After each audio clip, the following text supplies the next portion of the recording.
केवल नाम मात्र के उच्चारण से ही संपूर्ण जगत का कल्याण हो जाता है।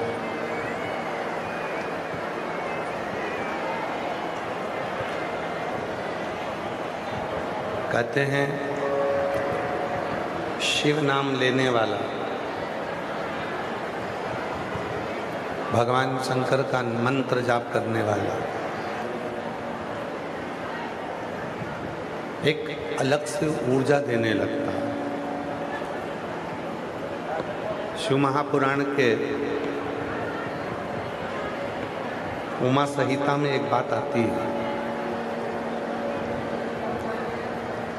शिव महापुराण की उमा संहिता कहती है, जब सबके साथ बैठकर आप शिव जी के मंत्र का उच्चारण करते हैं, सबके साथ बैठकर जब आप भगवान शंकर के मंत्र का स्मरण करते हैं, सबके साथ बैठकर जब आप भगवान शंकर के मंत्र का उच्चारण करते हैं,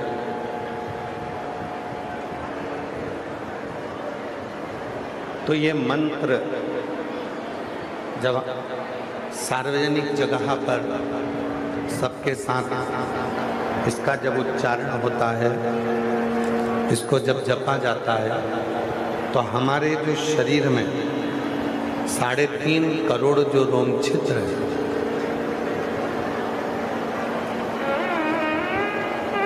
मनुष्य का जो शरीर है, मानव का जो देह है, मानव का जो शरीर है, मानव का जो शरीर है, मानव की जो देह है, प्रत्येक मानव के शरीर में 3.5 करोड़ रोम छिद्र होते हैं।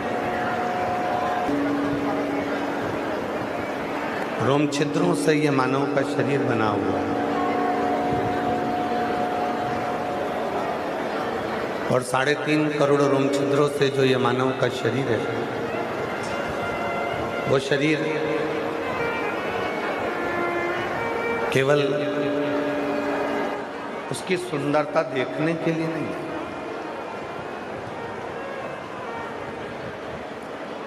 ये 3.5 करोड़ जितने रोम छिद्र अपने शरीर में होते हैं, इन रोम छिद्रों का एक नियम है कि इन रोम छिद्रों के माध्यम से भगवान की अविरल भक्ति को धारण करें। इन रोम छिद्रों के माध्यम से भगवान शंकर के मंत्र का उच्चारण करें। अब संसार का कोई भी मनुष्य एक दिन में 3.5 करोड़ बार भगवान का नाम नहीं ले सकता।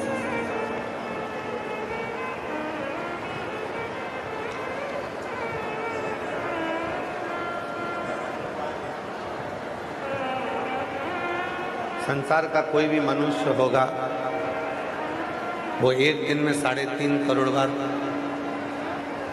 मंत्र का उच्चारण नहीं करता है, मंत्र जप नहीं करता।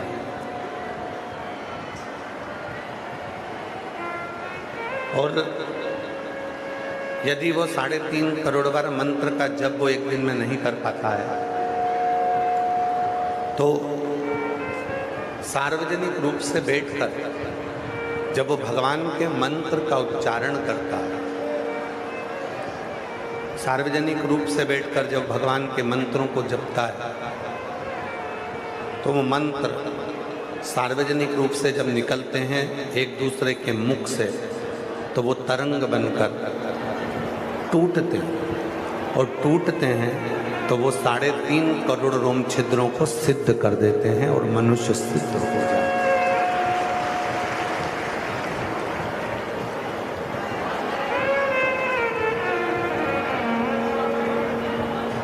3.5 करोड़ इन रोम छिद्रों की जो भक्ति है, 3.5 करोड़ जो रोम छिद्र हैं, इन रोम छिद्रों का जो स्मरण है, 3.5 करोड़ जो रोम छिद्रों के द्वारा जब हम सार्वजनिक रूप से भगवान की भक्ति करते हैं, सार्वजनिक रूप से हम भजन करते हैं तो वो भजन जब तरंगों के रूप में इन शरीर में प्रवेश करता है, तरंगों के रूप में जब इस शरीर में जाता है तो एक हमको अलग से शक्ति, एक हमको अलग से बल प्राप्त हो जाता है। 5 स्थान बताए हैं जहाँ पर जाने पर, पहुँचने पर ये हमारे शरीर के 3.5 करोड़ रोम छिद्र शुद्ध हो जाते हैं और भगवान की अविरल भक्ति में डूब जाते हैं। वो 5 स्थान कौन से हैं?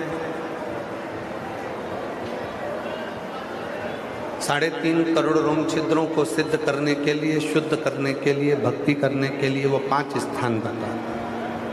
पहले नंबर पर है अपने माता की गोद, अपनी माता के चरणारविंद, अपने माता की नजदीकता।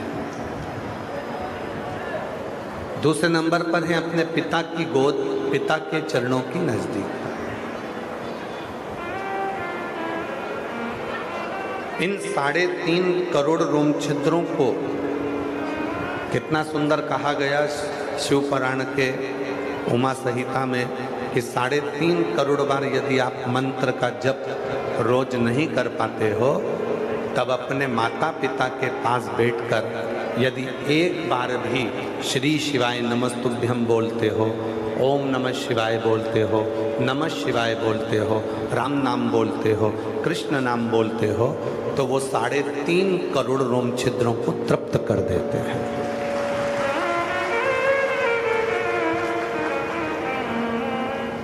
एक माता के चरणों में, पिता के चरणों में, माता के नजदीक में, पिता के नजदीक में, माता की गोद में, पिता की गोद में जिस मंत्र का उच्चारण हम करते हैं वो हमारे 3.5 करोड़ रोम छिद्रों को शुद्ध कर दें, सिद्ध कर दें।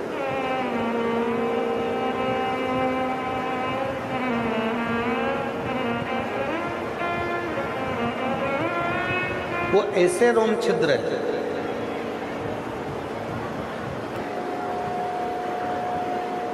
एक माता की गोद, एक पिता की गोद, एक माता के चरण, एक पिता के चरण, ये वो स्थान है जिन स्थान पर बैठकर आप और हम जितने मंत्र का जप करते हैं, एक बार भी अगर हम अपने मुख से अपनी माँ के नज़दीक में, अपने पिता के नज़दीक में बैठकर मंत्र का जप करते हैं तो वो 3.5 करोड़ बार मंत्र जप के बराबर प्राप्त हो जाता है। संसार के प्रत्येक मनुष्य को एक चीज सीखना चाहिए।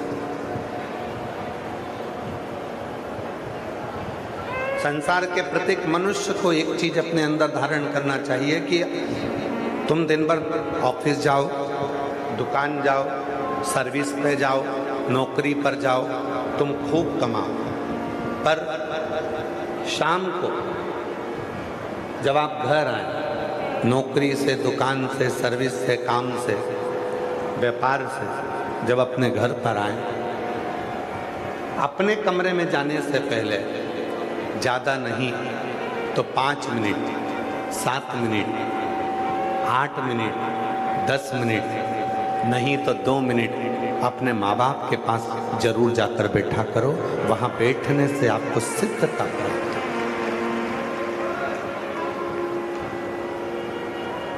कुछ देर के लिए। आज दुनिया के लोग क्या करने में लगे? आज दुनिया के लोग बड़े बड़े गुरुजियों को ढूंढने में लगे हुए हैं। हम उनके पास जाकर बैठेंगे, हम उनके पास जाएंगे। गुरुजी के पास बैठने का तुम्हारे पास समय है, गुरुजी से बात करने का तुम्हारे पास समय है, गुरुजी को फॉलो करने का तुम्हारे पास समय है, पर अपने बुजुर्ग माँ बाप को फॉलो करने का समय तुम्हारे पास नहीं है।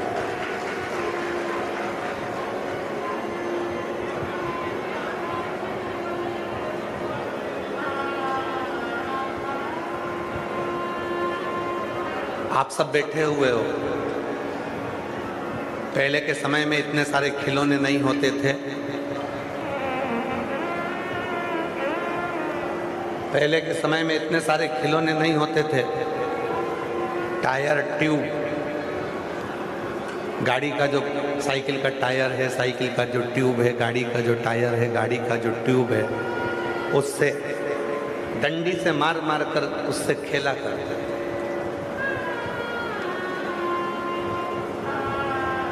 यहाँ जितने मेरे जीजा बैठे हैं,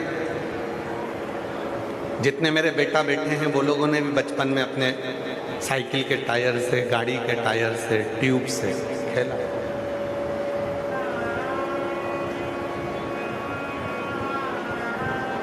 पहले लोग साइकिल के टायर ट्यूब से खेलते थे और आज का व्यक्ति यूट्यूब से खेलता है।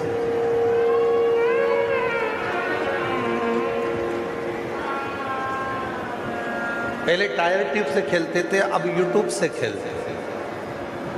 टायर ट्यूब से खेलते थे तो शरीर को लाभ होता था, यूट्यूब से खेलते हो तो शरीर को लाभ नहीं होता, बैंक खाली हो जाता है, घर का पैसा खाली हो जाता है, धन खाली हो जाता है, संपदा खाली हो जाती है।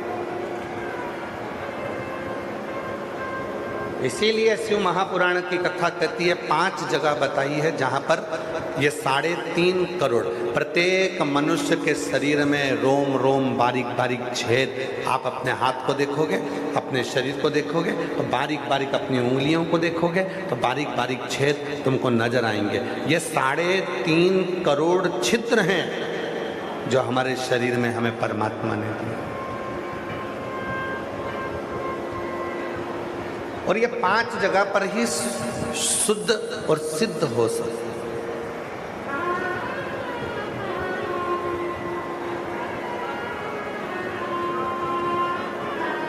ये 5 जगह पर शुद्ध भी होते हैं और सिद्ध भी होते हैं। एक अपनी माता के पास में 5 मिनट 10 मिनट कितना भी काम हो, काम कर कर आओ, नौकरी कर कर आओ। अपने बच्चों को मना नहीं है, मिलो। अगर आज आप अपने बच्चों को कुछ प्रेरणा देना चाहते हो तो वो सबसे बड़ी प्रेरणा देना, आप अगर अपने माँ बाप के पास बैठोगे तो एक दिन ऐसा आएगा कि आपकी औलाद भी आपके पास में आकर बैठेगी, वरना वो बैठने वाली नहीं। 5 स्थान में 2 स्थान, एक माता और एक पिता, जिनके नजदीक में बैठने पर भी ये 3.5 करोड़ रोम छिद्र शुद्ध और सिद्ध हो जाए। तीसरे नंबर पर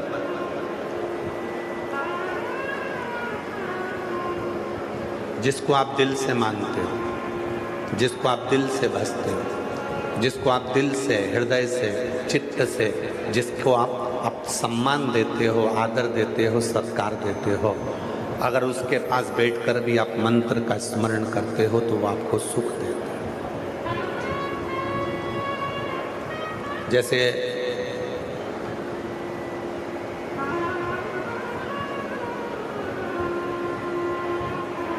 हम गाड़ी में आते हैं तो संदीप गर्ग जी एक बात कहते हैं, और एक बार नहीं, वो 2-3 बार बोल चुके कि गुरुजी, जो माननीय स्पीकर महोदय हैं हरियाणा के श्री हरविंदर कल्याण जी, संदीप जी के मुंह से हमने 2-3 बार सुना तो हम सुनते, कहा मैं उनको संत मानता हूँ, मैं उनको गुरु मानता हूँ। तो एक दिन 2-1 बार सुन लिया तो हमने पूछ लिया, तुमने संत कैसे माना? तो कहा, गुरुजी, वो छोटा व्यक्ति हो चाहे बड़ा व्यक्ति हो, साइकिल चलाने वाला हो चाहे गाड़ी चलाने वाला हो, जितना गाड़ी चलाने वाले से प्रेम करते हैं उतने ही साइकिल चलाने वाले से प्रेम करते हैं, इसलिए मैं उनको संत मानता हूं। संत की जो परिभाषा होती है, यही तो परिभाषा होती है कि सब में समता का भाव, सब में सम का भाव।